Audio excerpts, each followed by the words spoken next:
आज जो हम बात करने वाले हैं, यूजीसी ने जो क्वेश्चंस पूछे हैं अपने पेपर वन में, उनके हर टॉपिक को छूते हुए चलेंगे, हर यूनिट को। तो बहुत शांति से देखना है और मैं हर कंसेप्ट को आपको समझाने की पूरी कोशिश करूंगा और आपको भी समझने की पूरी कोशिश करना है। और जब भी आप क्वेश्चन स्क्रीन पे देखो तो मैं जब तक उसके आपको टॉपिक के बारे में कुछ हिंट दूं, कंसेप्ट, ये एक तरीका है ना कि हिंट दो फिर आपका नॉलेज निकालो। तो आप ऐसे करना है कि क्वेश्चन का आंसर करने की कोशिश करनी है। मैं तो आंसर बताऊंगा, एक्सप्लेन भी करूंगा, लेकिन आप भी कोशिश करो, है ना। और मैक्सिमम कमेंट करके बताया करो जिससे टू वे कम्युनिकेशन हो और इफेक्टिव हो। तो आपके स्क्रीन पे एक क्वेश्चन दिख रहा होगा, स्टेटमेंट का क्वेश्चन है और ये टीचिंग एप्टीट्यूड का क्वेश्चन है। क्वेश्चन पहला स्टेटमेंट कह रहा है, teaching at the understanding level involve encouraging student to think critically and reflect on their learning experience. यानी कि जो बोधगम्य स्तर पर शिक्षण में विद्यार्थियों को समीक्षात्मक रूप से चिंतन और उनके अधिगम अनुभवों के अनुचिंतन को प्रोत्साहित करना समाविष्ट होता है। तो आप बताइए, ये लेवल ऑफ जो वैसे टीचिंग लेवल की बात करते हैं ना, वहां से क्वेश्चन है। अंडरस्टैंडिंग लेवल की बात करते हैं, उससे ऊपर रिफ्लेक्टिव लेवल होता है और उससे नीचे मेमोरी लेवल होता है। याद करो, रोट लर्निंग होती है मेमोरी लेवल में। अंडरस्टैंडिंग लेवल में बेसिकली क्या होता है, जो फैक्ट्स है उनके बीच सामंजस्य बिठाना, फैक्ट ये आया तो क्यों आया, रिलेशन बनाना समझाया जाता है। और रिफ्लेक्टिव लेवल में क्रिटिकल थिंकिंग की बात की जाती है। तो बेसिकली यहाँ पे इसने क्या किया है, क्वेश्चन ने अंडरस्टैंडिंग लेवल के साथ क्रिटिकल को जोड़ रहा है। तो बताइए, अंडरस्टैंडिंग के साथ क्रिटिकल थिंकिंग नहीं होती है। ये जो क्रिटिकल थिंकिंग है, यानी कि जो बेसिकली हम बात करें कि आलोचनात्मक और इस तरह का जो चिंतन स्तर का जो लेवल है वो रिफ्लेक्टिव लेवल में होता है, अंडरस्टैंडिंग में नहीं होता। तो इसलिए एक ये ऑप्शन तो यानी कि पहला स्टेटमेंट तो गलत हो गया। क्यों गलत हो गया ये भी आपको समझ में आ गया, क्योंकि ये जो बात लिखी गई है रिफ्लेक्टिव लेवल के लिए लिखी गई है, अंडरस्टैंडिंग के लिए ठीक नहीं है, जबकि ये अंडरस्टैंडिंग के लिए ठीक कह रहा है। ठीक है, आगे सेकंड स्टेटमेंट देखिए, कह रहा है teaching at memory level involve rote memorisation and doesn't increase critical thinking. यानी कि जो स्मरण स्तर है, जो सबसे बेसिक लेवल की हम बात करते हैं, यहाँ पे मेमोरी लेवल की बात करते हैं, फिर अंडरस्टैंडिंग, फिर रिफ्लेक्टिव। तो मेमोरी लेवल में कह रहा है कि रोट लर्निंग होती है। तो आपको पता है मेमोरी लेवल में रोट लर्निंग होती है, रटवाया जाता है, और यहाँ पे किसी भी तरह का क्रिटिकल थिंकिंग का इंकरेज नहीं होता है। तो ये स्टेटमेंट है वो बिल्कुल ठीक है, यानी कि statement one is false but statement two is true. तो इस तरह से हमारा डी ऑप्शन हो गया। अब आपको पूरा ये समझ के करना है। बहुत सारे स्टूडेंट्स क्या गलती करते हैं कि मुझे ये ऑप्शन याद है, ठीक है, मैं ये पीवाईक्यू में कर चुका हूँ, चलो ये फटाफट आंसर करने की कोशिश करते हैं। वो नहीं, आप क्वेश्चन कम कर लीजिए, लेकिन उस क्वेश्चन को समझने की कोशिश कीजिए कि इसके पीछे बैकग्राउंड क्या है, इसके पीछे कंसेप्ट क्या है। ठीक है, चलो हम बात करते हैं नेक्स्ट क्वेश्चन के बारे में। All the best for the next question. Next question क्या कह रहा है, देखिए नेक्स्ट क्वेश्चन बात कर रहा है कोलाब्रेशन लर्निंग की। और जब कोलाब्रेशन लर्निंग इन्वायरमेंट की बात होती है तो आपको याद रखना, यहाँ पे स्टूडेंट सेंट्रिक अप्रोच हो जाती है, ये याद रखना। स्टूडेंट सेंट्रिक अप्रोच यानी कि केंद्र बिंदु में कौन है, स्टूडेंट है। दो अप्रोच पढ़ते हैं ना, टीचर सेंट्रिक और स्टूडेंट सेंट्रिक। जहाँ कोलाब्रेशन लर्निंग आ जाती है वहाँ स्टूडेंट सेंट्रिक होती है। ऐसे कीवर्ड को पकड़ लो। तो लिखा हुआ है, which of the following are benefits of collaborative learning environment. कौन सी सहयोगात्मक अधिगम वातावरण का लाभ है, यानी कि स्टूडेंट सेंट्रिक अप्रोच हो। तो पहला, इम्प्रूव कम्युनिकेशन स्किल, यानी कि संप्रेषण कौशलों में सुधार होता है। बिल्कुल, अगर हम मिलके पढ़ेंगे, कोलाब्रेशन होगा, तो कम्युनिकेशन स्किल है जो इम्प्रूव होगा। इस बात से तो कोई डिनाई नहीं कर सकते, बिल्कुल ईजी है। सेकंड कह रहा है decrease understanding of different perspective, विभिन्न दृष्टिकोणों की समझ में कमी। आप बताइए, जब कोलाबरेट लर्निंग करेंगे तो अलग अलग जो दृष्टिकोण है उसमें समझने में हेल्प मिलेगी या कमी आएगी, डिक्रीज नहीं इंक्रीज होगा। तो ये यहाँ पे गलत हो गया कि डिक्रीज नहीं या इंक्रीज आना था, यहाँ गलत हो गया। सी ऑप्शन कह रहा है इंक्रीज मोटिवेशन, बिल्कुल पॉजिटिव वाला ऑप्शन है। आपका जो मोटिवेशन है, अभिप्रेरणा, वो की वृद्धि होगी, मोटिवेशन तो बढ़ेगा ही। ठीक है, more opportunity for personal feedback, अगर आप कोलाबरेट करके पढ़ाई कर रहे हैं तो आपको जो व्यक्तिगत प्रतिपुष्टि हेतु अधिक अवसर मिलेंगे, क्योंकि आप मिल के पढ़ रहे हैं, कोलाबरेट करके पढ़ रहे हैं, तो एक दूसरे से बात करेंगे, अच्छे से फीडबैक देंगे। स्टूडेंट सेंट्रिक अप्रोच है, तो ये भी ठीक है बिल्कुल। यहाँ पे कोई मास्टरी नहीं है, ये नहीं है कि टीचर ही आप पे मालिक बना हुआ है, ऐसी बात नहीं हो रही। तो इसलिए आपको अच्छी अपॉर्चुनिटीज मिलेगी फीडबैक की। तो ए ऑप्शन ठीक हो गया, सी ऑप्शन ठीक हो गया, डी हो गया। और ई कह रहा है एनहांस प्रॉब्लम सॉल्विंग एबिलिटी, यानी कि समस्या समाधान क्षमताओं में वृद्धि होती है। बिल्कुल, अगर आपको स्टूडेंट सेंट्रिक अप्रोच में पहले बता दिया, आपको दी जाएगी, कोलाबरेटिवली पढ़ाया जाएगा, तो आप में एक अप्रोच बढ़ेगी कि मैं इस प्रॉब्लम को सॉल्व करूं, तो प्रॉब्लम सॉल्विंग अप्रोच बढ़ेगी। यानी कि बी को काट के बाकी सारे के सारे ऑप्शन है वो ठीक है। तो राइट ऑप्शन कौन सा हो गया, ए सी डी और E, C option will be the right option. अब आपको आराम से दिमाग, जैसे ये क्वेश्चन किया ना, तो आपको स्टूडेंट सेंट्रिक और टीचर सेंट्रिक की बात याद होना चाहिए। तो मुझे आप एक बात बताइए, प्लीज आप कमेंट करिए, स्टूडेंट सेंट्रिक में टीचर का क्या रोल होता है, और या फिर किस तरह से काम करता है, और टीचर सेंट्रिक में वो किस तरह से काम करता है। एक एक वर्ड या यूज करते हैं हम, कीवर्ड जो मैं आपको बताता हूँ कि ये कीवर्ड याद रखना है, वो कीवर्ड क्या है, क्या आप लोगों को याद है, आप बताना मुझे कमेंट में। इसका राइट ऑप्शन सी हो गया, ठीक है। चलो आगे बात करते हैं नेक्स्ट क्वेश्चन के बारे में। नेक्स्ट क्वेश्चन क्या कह रहा है, ये रिसर्च एथिक्स से क्वेश्चन है ना, एथिकल इश्यूज आ गया है ना, नैतिकता। Which among the following would be the ethical issue in a research study that involve participation of human subject?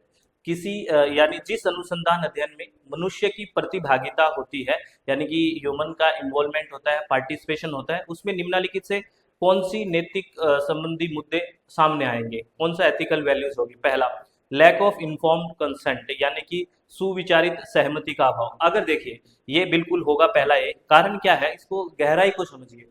जैसे आप कोविड की वैक्सीन आई, ठीक है, कोविड की वैक्सीन आई, तो ऐसे तो बोला गया ना कि वॉलेंटियरी आए, हम आपको यूज करके देखेंगे क्या इसका क्या इम्पैक्ट आ रहा है, क्या इफेक्ट आ रहा है, ऐसी बात हुई ना। ऐसे तो नहीं कि आजा आजा कुछ नहीं, ऐसे एनर्जी का ड्रिंक का इंजेक्शन लगा देते और बाद में बताए कोविड का।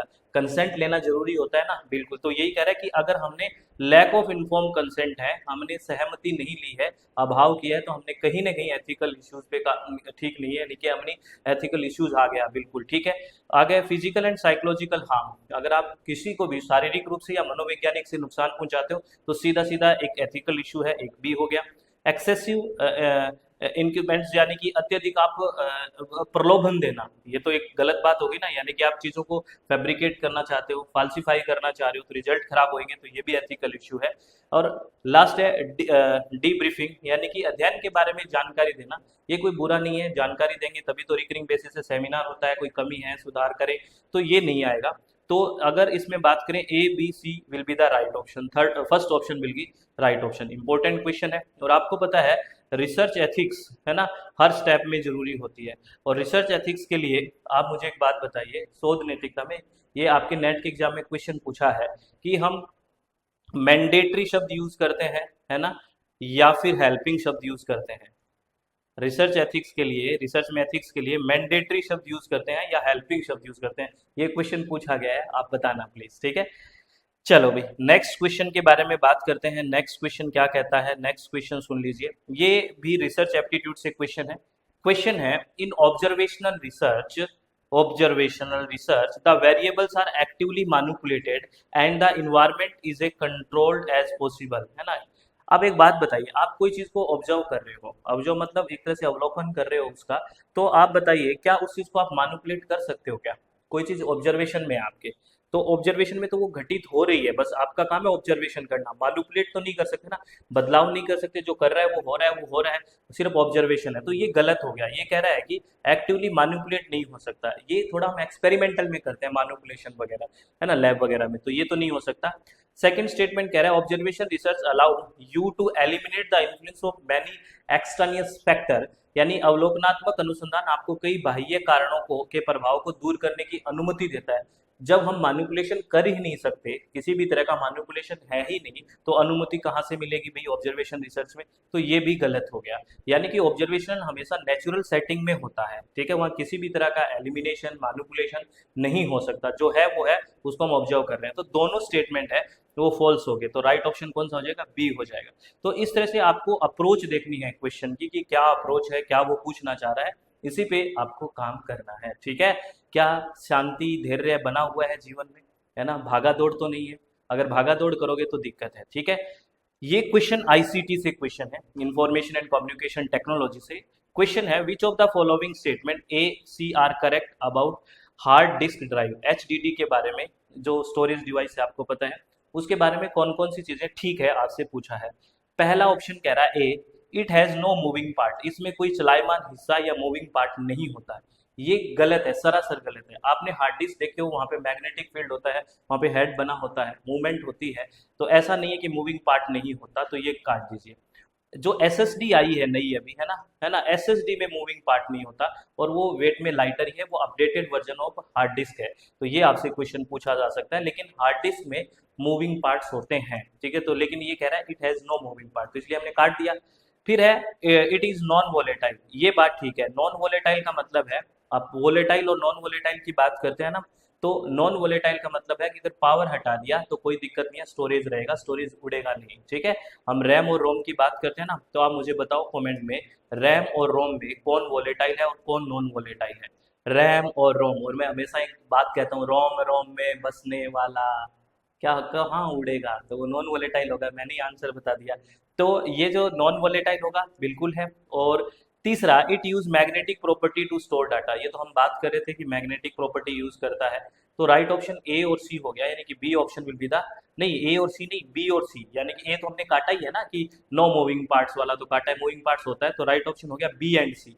Third option will be the right option, B and C will be the right option, ठीक है। और जैसे यहाँ पे मैग्नेटिक प्रॉपर्टीज होती है ना डाटा स्टोर करने के लिए, एसएसडी में इलेक्ट्रिक होता है ना, इसीलिए ये वेट में हल्का होता है, ये भी आप ध्यान रखें, ठीक है। बहुत इंपॉर्टेंट बातें हैं।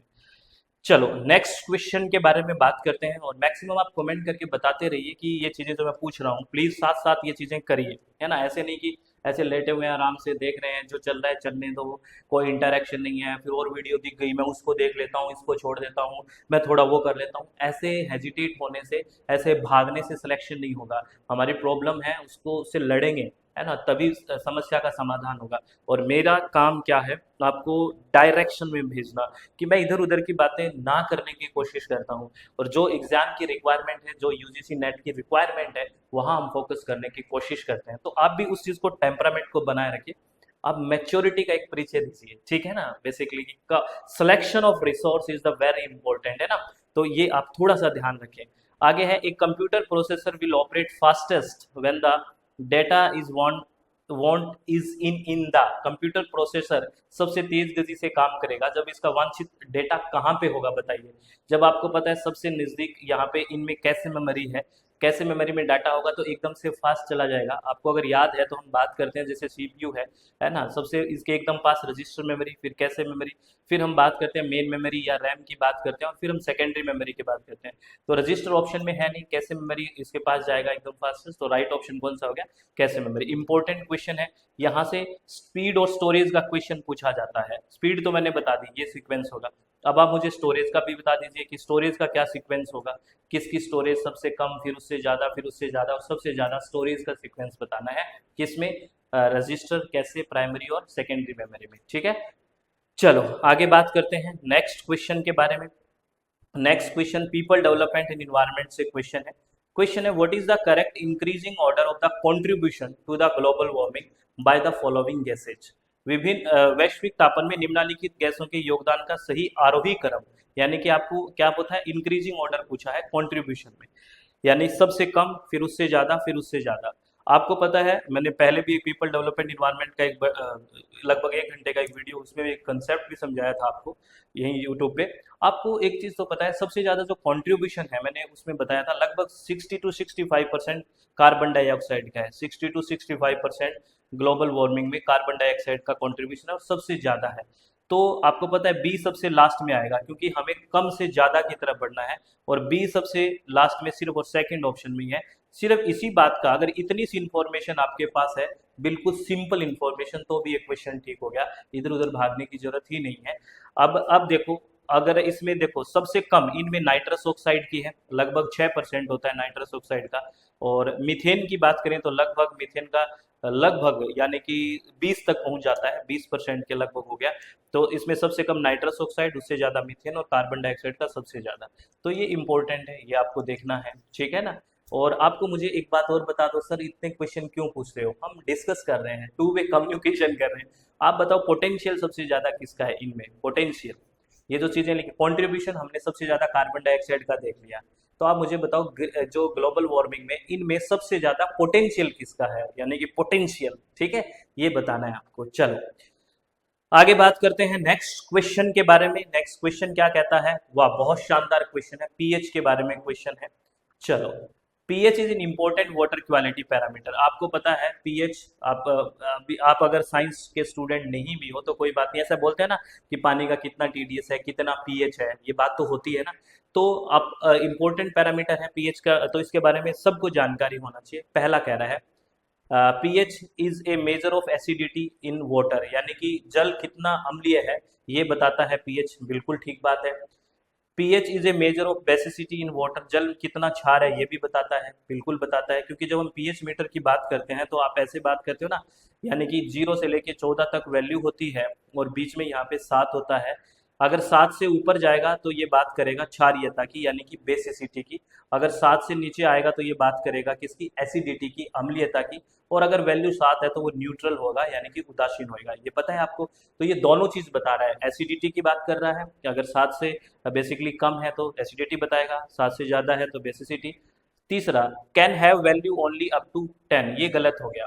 अभी हमने बनाया है वैल्यू 14 तक होती है, 0 से 14, ये कह रहा है 10 तक की होती है, नहीं, इसको काट दीजिए। डी कह रहा है pH represent the concentration of hydrogen ion, ये बिल्कुल ठीक है, हाइड्रोजन आयन की सांद्रता पीएच है ना, पीएच देखो एच है ना, ये पोटेंशियल हाइड्रोजन की बात करता है, तो ये भी ठीक है, यानी कि ए ठीक हो गया, बी ठीक हो गया, डी ठीक हो गया। अब ई की बात करते हैं, उस value 0 confirm the water is portable, यदि मान शून्य है तो यह पुष्टि होता है कि जल पीने योग्य। अगर पीएच 0 हो गया ना तो जल जाओगे, कितना एसिडिक हो जाएगा। जो तथाकथित जो प्रेमी लोग वो छिड़क देते हैं ना एसिड है, HCl वगैरह, उसका भी पीएच 1-2 होता है, तो वो जल जाती है स्किन। अगर 0 हो जाएगा तो पियोगे क्या, जल ही जाएगा। तो अब ये मत सोचो कि 0 हो जाएगा तो पी लेंगे, नहीं, ये काट दो भाई, बहुत गंदा ऑप्शन है, ए, बी और D is the right option, ठीक है। अब मुझे आप, फिर मैं क्वेश्चन पूछूंगा, हम आदत से लाचार हैं, मास्टर आदमी है, टीचर है, आप तो गाइड हो गए, क्योंकि आप बड़े हो गए तो problem solving teacher centric approach ना होकर स्टूडेंट सेंट्रिक करनी पड़ेगी।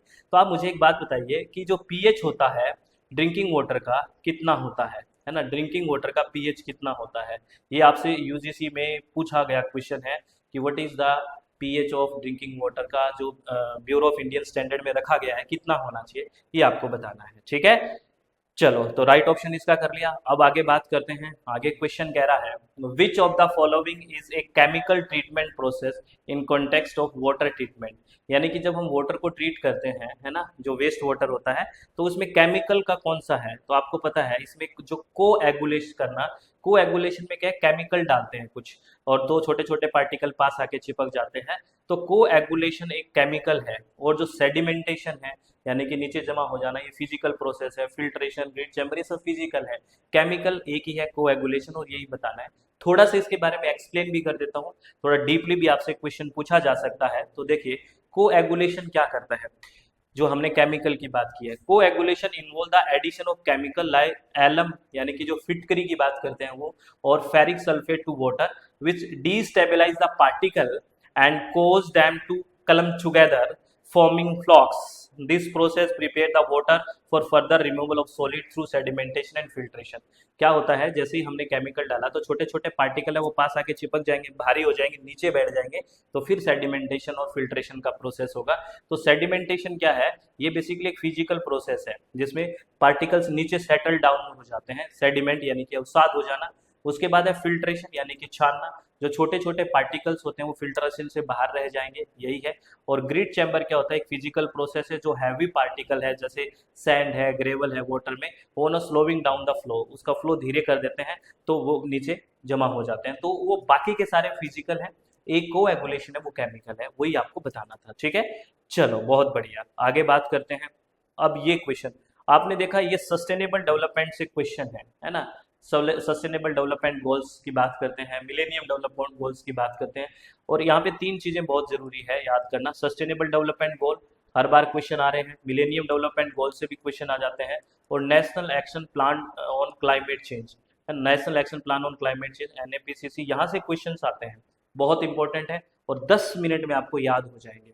तो सबसे पहले अगर हम लिस्ट की बात करते हैं कि आपको पता है टोटल सस्टेनेबल डेवलपमेंट गोल्स कितने हैं, 17 है, और कौन से गोल में क्या बात की गई है ये आपको मैंने बताया कि सीक्वेंस में आपको याद रखना है।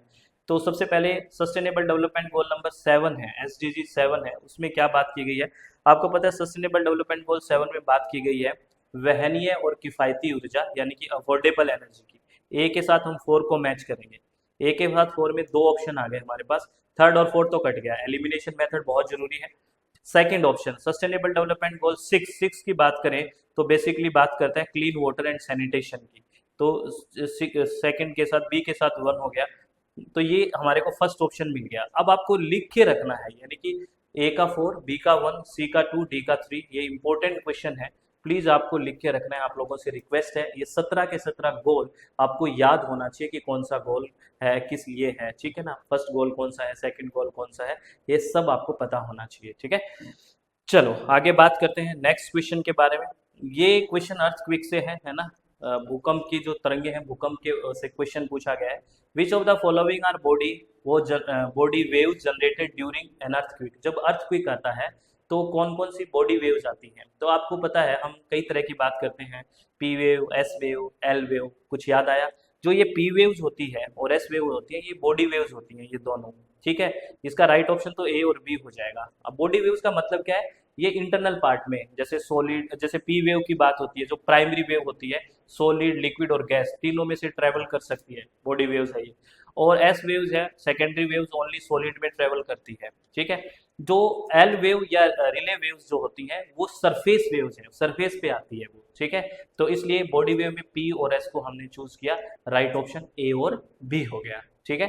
अब थोड़ा सा इसमें डिटेल में आपको बात भी बता देता हूँ। देखो P waves, these are primary wave बोल दिया और S को secondary ना।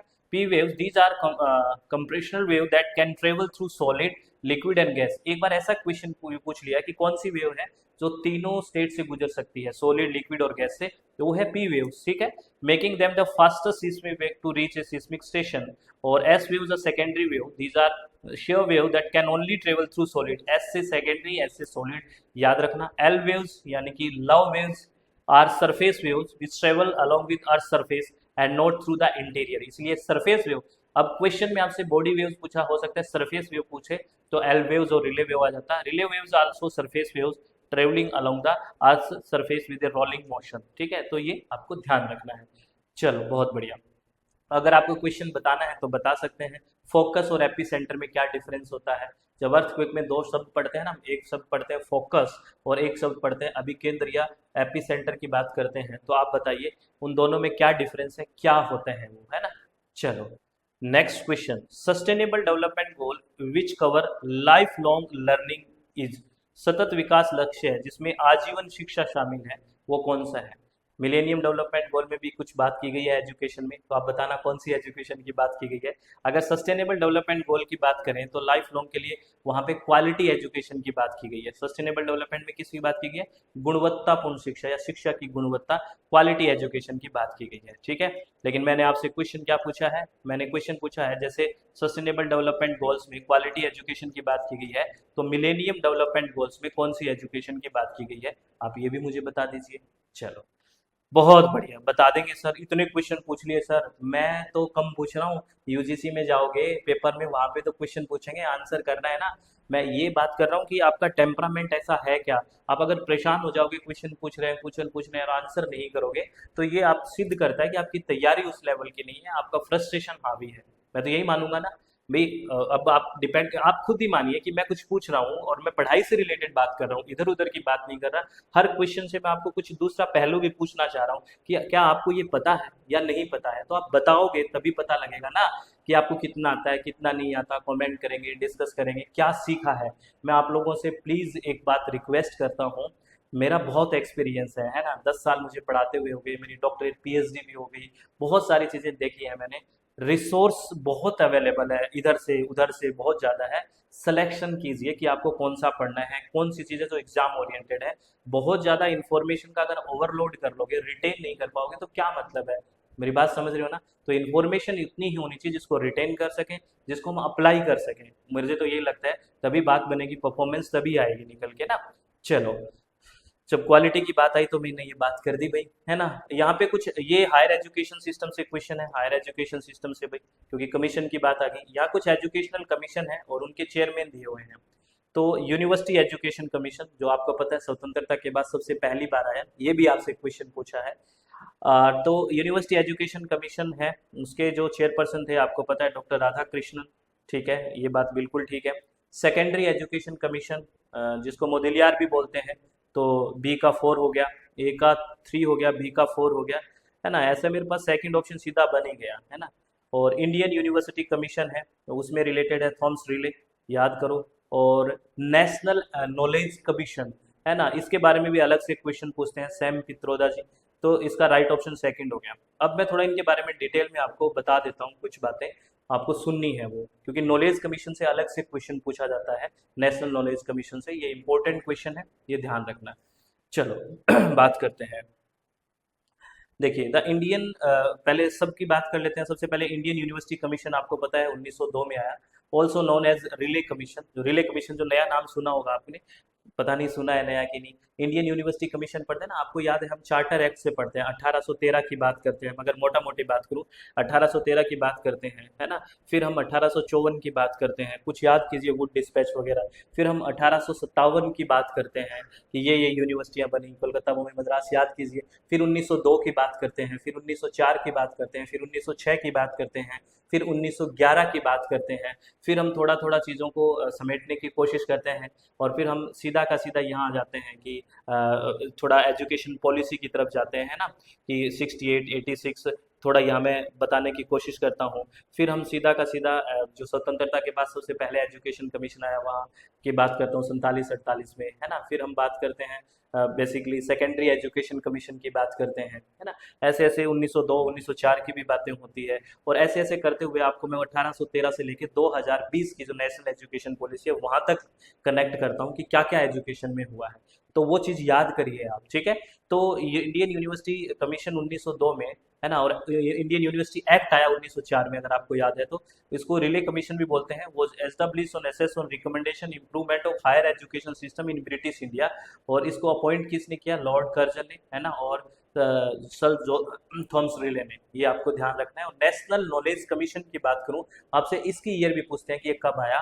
तो Indian advisory body establish by prime minister Manmohan Singh ji in 2005, ये ईयर याद रखना कि ये जो नेशनल नॉलेज कमीशन है, ये मनमोहन जी के द्वारा इस्टेब्लिश किया गया था 2005 में, याद रखना, ठीक है ना। और इनके चेयरपर्सन थे Sam Pitroda ji. That focus on transforming India into knowledge economy by reforming education, research and development, intellectual property right and e governance. तो इसकी ईयर याद रखना है, उस टाइम देश के प्रधानमंत्री कौन थे ये याद रखना है, और इसके चेयरपर्सन कौन थे ये भी आपको ध्यान रखना है, ठीक है। हम्म, ध्यान रखोगे। चलो बहुत बढ़िया आगे बात करते हैं। ये क्वेश्चन भी बहुत शानदार क्वेश्चन है, थोड़ा सा है ना, आया तो हायर एजुकेशन से, लेकिन इसको एक बेसिक और जनरल क्वेश्चन बांध सकते हैं, थोड़ा आराम से समझोगे तो। Arrange the following steps in correct sequence to establish effective governance in institution of higher education. क्या बोला है? उच्च शिक्षा की संस्थाओं में प्रभावी प्रशासन स्थापित करने के लिए निम्नलिखित कदमों को सही अनुक्रम व्यवस्थित कीजिए। यानी कि आपको क्या है, किसी हायर एजुकेशन इंस्टीट्यूट में इफेक्टिव गवर्नेंस करना है, कि वहाँ का प्रशासन बहुत प्रभावशाली हो। तो पहले क्या करोगे, उसके बाद क्या करोगे, उसके बाद क्या करोगे। तो देखो, मुझे तो लगता है सबसे पहले किसी के रोल और रिस्पॉन्सिबिलिटी क्या है वही देंगे हम, कि आपका ये रोल है, ये रिस्पॉन्सिबिलिटी है, तभी तो आगे काम करना शुरू करेंगे। तो सबसे पहले establish a governing body with clear role and responsibility, यानी कि सी आ गया। और जैसे ही ये हमारे पास सी सबसे पहले आ गया, उसके बाद सी, जैसे ही हमने रिस्पॉन्सिबिलिटी दी, तो फिर क्या करेंगे हम, ट्रांसपेरेंसी रखनी है और अकाउंटेबिलिटी, यानी कि उनकी जवाबदेहिता निश्चित करनी है। Formulate policy that ensure transparency and accountability, ऐसी हम पॉलिसी बनाएंगे। सी के बाद ए आ गया, ठीक है। उसके बाद हम इन्वॉल्व करेंगे faculty, staff and student in decision making process, कि हमें क्या करना चाहिए, क्योंकि जितना इन्वॉल्वमेंट होगा आइडियाज मिलेंगे, ठीक है। तो बी हो गया। उसके बाद हम क्या करेंगे, चीज़ों को मॉनिटर करेंगे और इवेलुएट करने की कोशिश करेंगे कि जो हमने इम्प्लीमेंटेशन और स्ट्रेटेजी जो बनाई है उसका क्या रहा। तो उसके बाद डी आ गया। और फाइनली हम अपडेट करेंगे और रिव्यू करेंगे, क्या फीडबैक मिल रहा है, क्या बातें हमने जो इम्प्लीमेंट की उनका क्या रिजल्ट आया। तो फाइनली ई हो गया। तो ये CABDE is the right option, यानी कि second option will be the right option. बहुत अच्छा क्वेश्चन है, बहुत बेसिक क्वेश्चन है, और ये क्वेश्चन रिपीट होने वाला है अभी। मुझे लगता है कि ये रिपीट होना चाहिए, या इसका स्टेटमेंट चेंज हो जाए कुछ ना कुछ, क्योंकि इतना इफेक्टिव और बढ़िया क्वेश्चन है, ठीक है। चलो आगे बात करते हैं नेक्स्ट क्वेश्चन के बारे में। ये भी बहुत अच्छा क्वेश्चन है, हायर एजुकेशन सिस्टम में ही है। Chronologically arrange the following organization in order of their year of establishment. निम्नलिखित संगठनों को उनकी स्थापना के वर्ष के अनुसार कालानुक्रम क्रम में व्यवस्थित करें। देखो, अगर इनमें सबसे नया देखें, इसमें लिखा हुआ है NITI Aayog, planning commission, university grant commission यानी कि यूजीसी, और आईसीएसएसआर। और आईसीएसएसआर का सेपरेटली आपसे ईयर भी पूछा गया है, सबका बताऊंगा मैं आपको। अगर देखें, इनमें सबसे पहले तो प्लानिंग कमीशन था, बिल्कुल सबसे पहले, ठीक है ना। और इनमें सबसे नया नीति आयोग है। तो ऐसा ऑप्शन देखिए जो सबसे पहले तो बी ऑप्शन हो, प्लानिंग कमीशन, और सबसे लास्ट में नीति आयोग हो। तो ऐसा मेरे पास फोर्थ ऑप्शन बन गया, देखिए, यानी कि यहाँ पे ये हो गया बी सी डी ए, है ना। यानी कि सबसे पहले प्लानिंग कमीशन और सबसे नया नीति आयोग, और इनमें यूजीसी पहले है और उसके बाद आईसीएसएसआर है। ये है राइट ऑप्शन, ठीक है। अब इनकी ईयर्स बता दूंगा, फिर आप अच्छे से याद रखना ईयर्स को भी, ईयर से भी क्वेश्चन पूछे जाते हैं। अगर प्लानिंग कमीशन की बात करें तो आपको पता है 1950, establish by government of India in March 1950। March 1950 में योजना आयोग जिसकी हम बात करते हैं, it was the central body responsible for formulating 5 year plans बनाती थी ये, पंचवर्षीय योजनाएं, ठीक है। फिर यूनिवर्सिटी एजुकेशन कमीशन, आपको पता है यूजीसी एक्ट आया 1956 में, है ना। उसके बाद Indian council of science social science research, ICSSR, इसका ईयर भी याद रखना 1969। ये सेपरेटली आपसे ईयर पूछा गया है, establish by the government of India इन 1969। और नीति आयोग तो पता आपको 2015 में आया, 1 जनवरी 2015 में, और इसने रिप्लेस किसको किया, प्लानिंग कमीशन को, योजना आयोग को, ये ध्यान रखना है, ठीक है। चलो, बहुत बढ़िया बहुत बढ़िया, ये सारी बातें आपको याद रखनी है। उसके बाद अगर हम बात करें, ये भी हायर एजुकेशन से सिस्टम है, ये एंशियंट से क्वेश्चन है। क्वेश्चन है, in the Vedic era as education had an idealistic nature the acharya stress on the following. यानी कि वैदिक युग में क्योंकि शिक्षा की एक आदर्शवादी प्रकृति थी, आचार्य निम्नलिखित पर बल देते थे। आचार्य किस चीज पे बल देते थे, क्या होना चाहिए, creation of attitude for the development of the nation, ये तो होता ही था कि राष्ट्र के विकास के लिए अभिवृद्धि का सृजन करना। वर्शिप ऑफ गॉड, बिल्कुल ईश्वर की उपासना का पूरा ध्यान रखते थे। Fulfilment of desired and needs, ये थोड़ा नेगेटिव है कि इच्छाओं और जरूरतों की पूर्ति, डिजायर कभी पूरी नहीं होती, ये इसको नहीं करते थे भी। हो रही है कि डिजायर पूरी, ये हो जाए वो हो जाए ये हो जाए वो हो जाए, तो फ्रस्ट्रेशन आएगी नहीं। और राइटियसनेस यानी कि एक तरह से आपकी धार्मिकता, बिल्कुल ये ठीक था। और करेक्टर बिल्डिंग यानी कि चारित्र का निर्माण, ये तो बहुत फोकस था। तो सी को हटा दीजिए, बाकी ऑप्शन ठीक है, ए बी डी ई, और इस तरह का ऑप्शन है वो हमारे पास फोर्थ है, A B D E will be the right option, ठीक है। बहुत अच्छा क्वेश्चन है, थोड़ा सा सोच के भी आंसर करते तो हो जाता। उसके बाद नेक्स्ट क्वेश्चन फिर रिसर्च की तरफ चल रहे हैं, रिसर्च एप्टीट्यूड की तरफ। In which type of research the researcher become a part of group of subject और people under research and observe them. किस प्रकार के शोध में शोधकर्ता शोध के अंतर्गत विषयों या लोगों के समूह का भाग बनकर उनका परीक्षण करता है। और ऐसे ही जब भाग बनता है, उसका पार्ट बनता है, तो आपको पता है निर्जाति वर्णन शोध या इथिनोग्राफिक शोध आता है। और मैं आपको समझाता भी हूँ कि मान लो ये कोई रिसर्चर है, ये कोई शोध करता है ना, और ये किसी के कल्चर को जानने की कोशिश करता है, यानी कि इन लोगों के इसके कल्चर को जानना है, ठीक है। तो ये क्या करेगा, इनके बीच रहेगा और इनको अच्छे से सुनेगा, इनकी पार्टिसिपेट करेगा और इनको इनके साथ रहेगा। उससे क्या होगा, पता लगेगा कि इनका कल्चर क्या है। तो यही कह रहे हैं ना, in which type of research the research become a part of the group of subject people under research and observe them. तो ये इथिनोग्राफिक रिसर्च यानी कि निर्जातीय शोध में ऐसा होता है, ये ध्यान रखना है, ठीक है। और देखो, जैसे ये रिसर्च आई तो आपको क्वालिटेटिव और क्वांटिटेटिव के बारे में पता होना चाहिए। फिर क्वेश्चन पूछ लेता हूँ, तो बताओ ये जो है ये रिसर्च क्वालिटेटिव है या क्वांटिटेटिव। इथिनोग्राफिक रिसर्च है वो क्वालिटेटिव है या क्वांटिटेटिव, यानी कि गुणात्मक है या मात्रात्मक है, ये और बता दो, क्योंकि ऐसा क्वेश्चन भी आपसे बहुत पूछा जाता है, ठीक है। और जैसे ये रिसर्च की बात होती है तो आपको सारी रिसर्च पता होना चाहिए। आपको बेसिक से कि फंडामेंटल रिसर्च या कि बेसिक रिसर्च क्या होती है, अप्लाइड रिसर्च क्या होती है, एक्शन रिसर्च क्या होती है, हिस्टोरिकल रिसर्च क्या होती है, एक्स पोस्ट फैक्टो रिसर्च क्या होती है, एक्सपेरिमेंटल रिसर्च क्या होती है, लॉन्गिट्यूडनल रिसर्च क्या होती है, क्रॉस सेक्शनल रिसर्च क्या होती है, ठीक है ना, ब्लाइंड रिसर्च क्या होती है, डबल ब्लाइंड रिसर्च क्या होती है, फिजिबल रिसर्च या पायलट प्रोग्राम क्या होता है, क्वालिटेटिव क्या है, क्वांटिटेटिव क्या है। इस तरह की सारी बातें आपके एकदम जहन में घूम जानी चाहिए। क्या ये रिसर्च है, पढ़ी है मैंने, इसका ये कीवर्ड है, ये मैंने याद रखने को बोला था, क्या ये सारी चीज़ें आपको याद है, क्या हम अप्लाई कर पाएंगे वहाँ पे, ये सारी चीज़ें फोकस में होनी चाहिए। ठीक है, चलो आगे बात करते हैं नेक्स्ट क्वेश्चन के बारे में। तो देखो फंडामेंटल से ही पूछ लिया, what is pure research. Pure research क्या है, तो सबसे पहला ऑप्शन कह रहा है it is concern with search for way of using scientific knowledge to solve practical problem. देखो using scientific knowledge to solve practical problem नहीं, ये एक अप्लाइड रिसर्च है, क्योंकि ये हम यूज कर रहे हैं, है ना, किसी पर्टिकुलर सिचुएशन में प्रॉब्लम को सोल्व करने के लिए चीजें अप्लाई हो रही है, तो ये नहीं होगा। It doesn't develop and test hypothesis and theories. ये कह रहा है कि ये थ्योरी या फिर हाइपोथेसिस डेवलप नहीं करता, ये भी गलत है, क्योंकि देखो प्योर रिसर्च या बेसिक रिसर्च है तो चीजें तो डेवलप होगी यहाँ पे। This research is not use to reject और सपोर्ट एग्जिस्टिंग थ्योरी। नहीं, ये थ्योरी के बारे में बात करता है, एग्जिस्टिंग को नई चीज बनाना, थ्योरी डेवलपमेंट की बात करता है। जब भी प्योर रिसर्च, बेसिक रिसर्च या फंडामेंटल रिसर्च की बात करें तो याद रखना यहाँ पे बात होगी थ्योरी डेवलपमेंट की, यानी सिद्धांत का विकास। कोई सिद्धांत बना हुआ है उसको रिजेक्ट करना, उसमें नई चीज ऐड करना, नया सिद्धांत बनाना, ये काम होता है प्योर रिसर्च का, बेसिक रिसर्च का, फंडामेंटल रिसर्च का। और जरूरी नहीं है कि जब भी आपने रिसर्च किया तुरंत तुरंत लागू हो जाए, जब जरूरी होगी तब वो चीजें अप्लाई करेंगे उस सिचुएशन में। तो हमारे पास ऑप्शन 4 ही बचता है। It is also called the basic research and is concern with the quiz for knowledge and knowing more about the phenomena without concern for its practical use.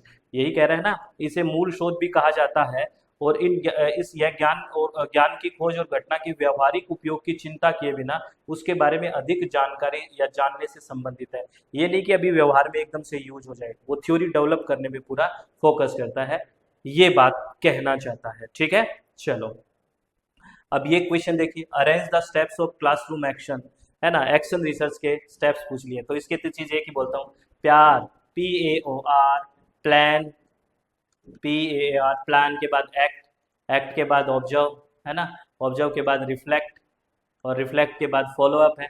तो देखिए क्या है, सबसे पहले हो गया प्लान, प्लान ए में है, उसके बाद प्लान के बाद एक्शन या एक्ट है तो C आ गया, उसके बाद ऑब्जर्व है ना, ऑब्जर्व क्या हो गया, D आ गया, प्लान एक्ट ऑब्जर्व, फिर आ गया रिफ्लेक्ट यानी कि B है, और फिर E है फॉलो अप। ACDBE कहाँ है, देखिए ACDBE is the right option, है ना, थर्ड ऑप्शन हो गया वो राइट ऑप्शन हो गया। ठीक है, थर्ड ऑप्शन हो गया वो राइट ऑप्शन हो गया, ACDBE। याद आया कुछ चीजें, चलो बहुत बढ़िया। देखो मैंने आपको एक्शन और अभी बात की थी और इन्हीं से क्वेश्चन आ रहे हैं, बहुत बढ़िया। और ये PYQs है, रिसेंटली पूछी गई चीजें हैं, ठीक है ना, तो ध्यान रखना है। आगे क्वेश्चन है, arrange the following steps of research in order of there occurrence, है ना, यानी कि पहले क्या होगा उसके बाद क्या होगा जब रिसर्च करते हैं। देखो कंक्लूजन तो सबको पता है सबसे लास्ट में आएगा, तो ड्राइंग ए कंक्लूजन यानी कि निष्कर्ष तो सबसे लास्ट में निकालते हो, तो सबसे लास्ट में देखो सारे ऑप्शन में सबसे लास्ट में है, कर लो एलिमिनेशन, क्या एलिमिनेशन करोगे, नहीं कर सकते। तो अब सबसे पहले क्या होगा, रिसर्च की प्रॉब्लम को डिफाइन करेंगे, क्योंकि सबसे पहले हमें ये समझ में आना चाहिए ना हमारी समस्या क्या है, समस्या होगी तभी तो समाधान होगा, और हमें हमें पता ही नहीं हमारी क्या समस्या है। तो डिफाइन करें पहले रिसर्च प्रॉब्लम को, तो D सबसे पहले होगा और A सबसे लास्ट में, तो D सबसे पहले दो ऑप्शन में है, तो ये थर्ड और फोर्थ तो कट गया। जैसे ही आपने रिसर्च प्रॉब्लम को डिफाइन किया तो फिर क्या करोगे, हम फिर हाइपोथेसिस बनाएंगे कि ये मेरी प्रॉब्लम है, अगर ऐसा ऐसा करा तो ऐसा होगा, तो फॉर्मुलेशन ऑफ हाइपोथेसिस, तो यानी कि D के बाद C आ गया, तो दोनों ऑप्शन में है। उसके बाद क्या आएगा, अब जो वेरिएबल है उनको मेजर करेंगे भाई, है ना, जो हमने डाटा कलेक्ट इकट्ठा करा है मेजर करेंगे, और फिर उसका जो रिजल्ट आया उसको इंटरप्रेट करेंगे। तो D के बाद C के बाद E आ गया, E के बाद फिर B आ गया, और फाइनली A आ गया। तो इस तरह का अपने पास ऑप्शन फर्स्ट बन गया। बहुत इंपॉर्टेंट क्वेश्चन है, आपको पता है इस तरह का क्वेश्चन हर बार पूछ लेते हैं, बेसिक क्वेश्चन है लेकिन हम जल्दबाजी में गलती कर देते हैं, है ना, कहीं आप सैम्पलिंग का जोड़ देते हैं, और सैम्पलिंग वाला जो टॉपिक है ना, आपको रिसर्च में सैम्पलिंग बहुत अच्छे से आनी चाहिए। सैम्पलिंग वाला टॉपिक आता है कि आपको प्रोबेबल और नॉन प्रोबेबल की बात करते हैं, फिर प्रोबेबल को हम करते हैं कि every sample have the equal chance, her sample का इक्वल चांस होता है, नॉन प्रोबेबल में ऐसा नहीं होता।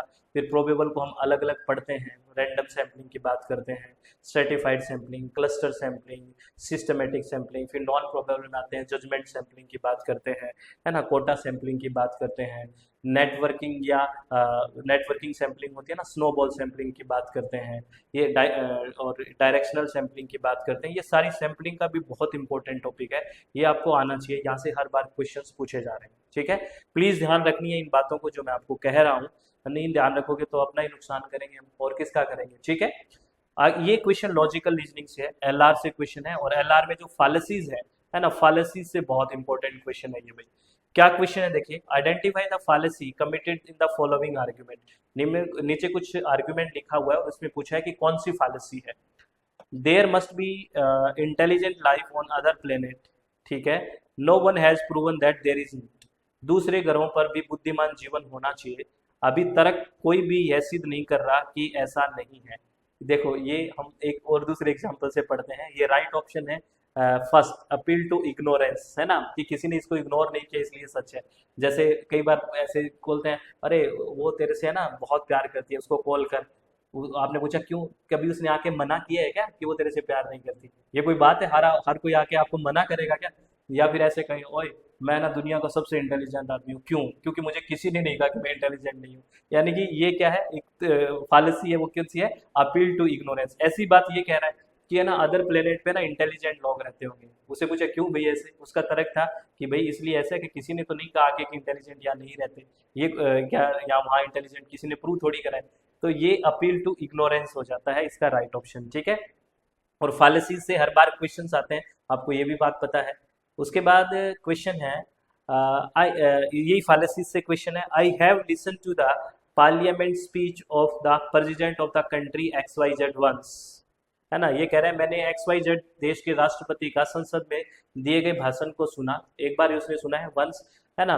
From that I must conclude that he is loudy या लाउजी स्पीकर, सॉरी, और यह अवश्य निष्कर्ष निकालता हूं कि वह एक निष्प्रभावी वक्ता है ना, which fallacy is committed in the above statement. अब आप देखिए, वो वंस एक बार किसी को सुनने से उसका पूरा का पूरा बोल दिया कि ये ऐसा ही है।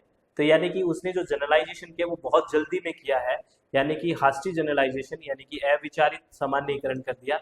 जैसे आप कहीं पे आओ, है ना, कहीं दूसरे देश में गए, एयरपोर्ट पे उतरे, पूछा भाई ये कहाँ, किसी ने कह दिया है ऐसा मुझे नहीं पता, ठीक है, तो अब क्या होगा, आप कहोगे देश ही खराब है। तो ये जल्दबाजी में होता है हास्टी जनरलाइजेशन। अब इसे एक बार मिला है, एक बार सुना है, कह दिया इसका निष्प्रभावी है। हो सकता है वो सिचुएशन ऐसी हो, कुछ भी हो सकता है, तो आप ये हास्टी जनरलाइजेशन होता है, ऐसा नहीं करना है। तो नहीं करना है तो फालसी हो गई भाई। चलो आगे बात करते हैं नेक्स्ट क्वेश्चन के बारे में। Which informal fallacy is committed in the following statement, American Indians are disappearing, that man is an American Indian, therefore that man is disappearing. निम्नलिखित कथन में से कौन सा अनाकारिक या तर्क दोष है? अमेरिकी भारतीय विलुप्त हो रहे हैं, वह व्यक्ति अमेरिकी भारतीय है, इसलिए उपयुक्त व्यक्ति विलुप्त हो रहा है। सोचिए इसमें हमने क्या बात की है। अगर आपको याद आएगा तो फालेसी ऑफ डिवीजन, फालेसी ऑफ कंपोजिशन, ये याद आएगा। इसका राइट ऑप्शन है डी, फालेसी ऑफ डिवीजन। मैंने एक एग्जांपल लेके आपको बताया है, पार्ट 2 और होल 2 पार्ट 2 पार्ट पढ़ते हैं ना, H2O वाला एग्जांपल, क्या वो याद है आपको? पानी वाला एग्जांपल, हाइड्रोजन गीली नहीं है, ऑक्सीजन गीली नहीं है, तो इसका मतलब पानी भी गीला नहीं है क्या? तो वो वाली याद आ रहा है आपको? अब आप मुझे याद करो कि आपको पूरा डिफरेंस पता है कि फॉर्मल और इनफॉर्मल फालेसी, यानी कि औपचारिक और अनौपचारिक फालेसी में क्या डिफरेंस है। ये भी आपसे पूछ लेते हैं, फॉर्मल और इनफॉर्मल फालेसी में क्या डिफरेंस है, ठीक है। औपचारिक और अनौपचारिक सबको पता है क्या? तो कमेंट में बताओ। बहुत सारी फालेसीज के बारे में बात करते हैं, जैसे red herring, begging the question, hasty generalization, ad verecundiam, ad hominem, ये बहुत सारी फालेसीज हम बात करते हैं। तो आपको बताना है फॉर्मल और इनफॉर्मल फालेसी में क्या डिफरेंस होता है, यानी कि औपचारिक और अनौपचारिक में। ये बात बताओगे पक्का? तो ये सारी बातें आपको अच्छे से समझ में आएगी। मैंने कोशिश ये की है कि आपका हर टॉपिक टच करूं, हर यूनिट का जो इम्पोर्टेंट है, तो आपको ध्यान रखना है। और डीआई और मैथमेटिकल रीजनिंग की बात करें तो प्लीज़ आप लोगों से रिक्वेस्ट है कि डीआई के लिए आप है ना परसेंटेज, है ना, रेशियो और एवरेज, ये 3 चीज़ बहुत अच्छे से कर लें। अगर आप ये मुझसे पढ़ना चाहते हैं तो मुझे आप कमेंट में बताइए कि परसेंटेज, रेशियो और एवरेज की भी क्लास लेके आएँ। हम बहुत शांति के साथ पढ़ेंगे, बहुत बढ़िया से पढ़ेंगे। अगर आप चाहते हैं तो मुझे कमेंट में पक्का बताएं। और आप हमसे पेड बैचेज में जुड़ना चाहते हैं और चाहते हैं कि हमारे साथ पूरी अच्छे से तैयारी करें पेपर 1 की, पेपर 2 इन्वायरमेंट साइंस और एजुकेशन की, तो आपको पता है अपनी वेबसाइट है www.swmg.in। SWMG का मतलब सक्सेस विद मुकेश गोयल। और प्ले स्टोर में जाओगे तो अपनी मोबाइल ऐप है जिसका नाम है SWMG, है ना, प्ले स्टोर में वहाँ पे जाके, और इसका लिंक भी डिस्क्रिप्शन बॉक्स में मिल जाएगा। इस सेशन के लिए क्रैश कोर्स भी है ना, इस जून के लिए भी आप जुड़ सकते हो, है ना, पेपर 2 इन्वायरमेंट साइंस के लिए और पेपर 1 के लिए। और ये नंबर है अपना 9467406567, ये नंबर है। इस नंबर पे आप कॉल या व्हाट्सअप करके कोई भी जानकारी लेनी है आप ले सकते हो, ठीक है। तो आपको सेशन कैसा लगा, मैक्सिमम लोग कमेंट करके बताएंगे, तभी पता लगेगा कि बढ़िया लगा, मजा आया, हर चीज़ समझ में आई। अपना चित्त शांत रखें, खुश रहें, किसी भी तरह की टेंशन नहीं लेनी है, बस चीज़ों को फोकस करना है, रियलाइज करना है, और अपने आप को मैच्योर कीजिए प्लीज़, इधर उधर ज़्यादा मत भागिए, रिक्वेस्ट है, ठीक है। रिसोर्स अवेलेबल बहुत ज़्यादा होने की वजह से सिलेक्शन कमज़ोर हो गई है हमारी। सिलेक्शन को ठीक करिए, एग्जाम ओरिएंटेड पढ़ाई करिए, सब बहुत बढ़िया है, सब बहुत बेहतर होगा। बहुत बहुत धन्यवाद, thank you, thanks a lot friends, take care, be happy, बहुत बहुत धन्यवाद।